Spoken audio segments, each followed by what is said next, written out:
নমস্কার বন্ধুরা, welcome to সম্পাস kitchen. আজকে নিয়ে এসেছি খুব সহজ উপায়ে গণেশ চতুর্থী স্পেশাল চার রকমের মোদক রেসিপি। এই মোদকগুলো দেখতে যতটা সুন্দর, স্বাদেও অতুলনীয়। তাহলে চলুন শুরু করি। সবার প্রথমে একটা কড়াইয়ের মধ্যে নিয়ে নেব 1/3 কাপ পরিমাণে দুধ। দুধটাকে আগে থেকে জাল দিয়ে ঠান্ডা করে রেখেছিলাম। এবারে এর মধ্যে 1 কাপ পরিমাণে গুঁড়ো দুধ নিয়ে অল্প অল্প করে মিশিয়ে ভালো করে একটা মিশ্রণ তৈরি করব। আমি এখানে আমুল স্প্রে দুধ নিয়ে নিয়েছি 1 কাপ। অল্প অল্প করে মেশাচ্ছি এই কারণে যাতে কোনো লাম্পস না থাকে, খুব ভালো মতো লিকুইড দুধের মধ্যে শুকনো গুঁড়ো দুধটা মিশে যায়। গুঁড়ো দুধটাকে ভালো করে দুধের মধ্যে মিক্স করে নিয়েছি নাড়তে নাড়তে।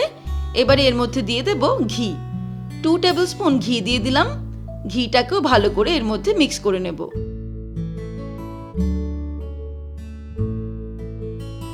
তারপরে এর মধ্যে দিয়ে দিচ্ছি 1/2 কাপ পরিমাণে গুঁড়ো চিনি। কিছুটা পরিমাণ চিনি আমি মিক্সিতে গুঁড়ো করে নিয়েছি, সেখান থেকে 1/2 কাপ গুঁড়ো চিনি এর মধ্যে দিয়ে দিলাম। এটাকেও ভালো করে নাড়তে নাড়তে মিক্স করে নেব। তবে চিনির পরিমাণটা নিজেদের স্বাদ অনুসারে বাড়িয়ে বা কমিয়ে নেওয়া যেতে পারে। আপনাদের কাছে যদি মেজারমেন্ট কাপ না থাকে, যে কোনো কানা উঁচু বাটি বা গ্লাস আমরা মেজারমেন্ট কাপ হিসেবে ব্যবহার করতে পারি। সেই বাটি বা কাপ বা গ্লাস দিয়ে আমরা বিভিন্ন আইটেমগুলো মেপে নেব। এবারে আমি সব কিছুকে ভালো করে মিক্স করে নেওয়ার পর কড়াইটাকে ওভেনের ওপর বসিয়ে ওভেনটাকে অন করব। তারপরে মিডিয়াম টু লো ফ্লেমে নাড়তে নাড়তে রান্না করব।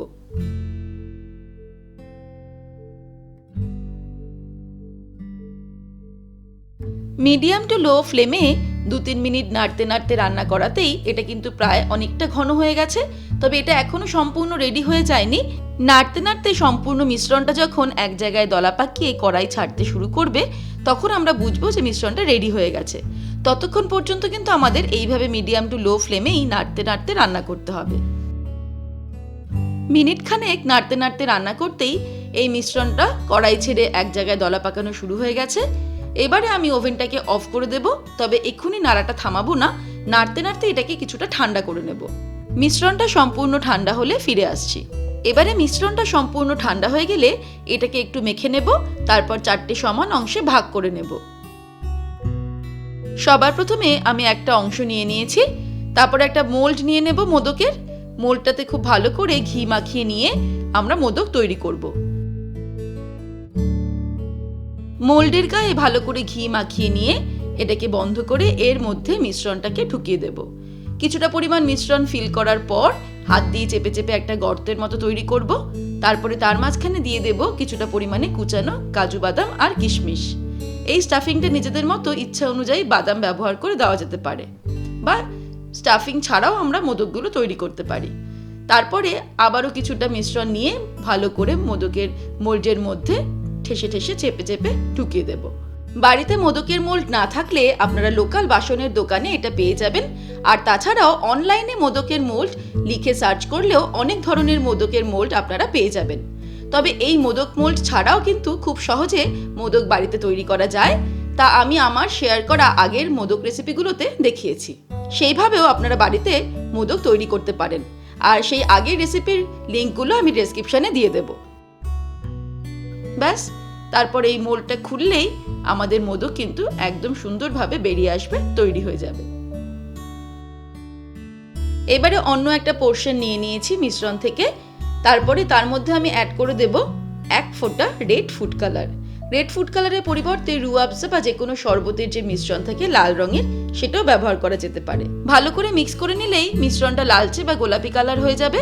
এই দিয়ে আমরা লালচে বা গোলাপি রঙের মোদক তৈরি করতে পারবো। তারপর একইভাবে মোল্ড নিয়ে মোল্ডের গায়ে ঘি মাখিয়ে একই পদ্ধতিতে মোদক তৈরি করে নেব।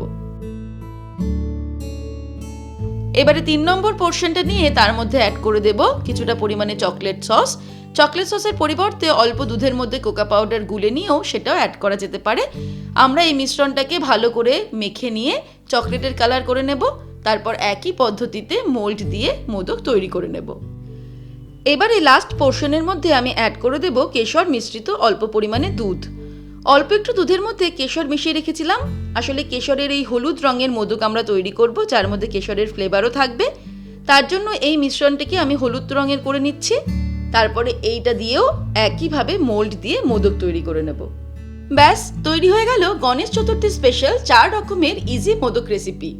আশা করি সম্পাস কিচেনের প্রতিটা রেসিপির মতন আজকের রেসিপিটাও আপনাদের ভালো লেগেছে ও সহজ লেগেছে। তাহলে দর্শক বন্ধুরা, আজকের এই রেসিপি আপনাদের কেমন লাগলো আমাকে ভিডিওর নিচে কমেন্ট সেকশনে কমেন্ট করে জানাবেন। ভালো লাগলে লাইক করার অনুরোধ রইল, আর বন্ধুদের সঙ্গে কিন্তু অবশ্যই শেয়ার করুন। ভালো থাকবেন, সুস্থ থাকবেন। আমি আবার হাজির হব নতুন নতুন রেসিপির সঙ্গে। নমস্কার।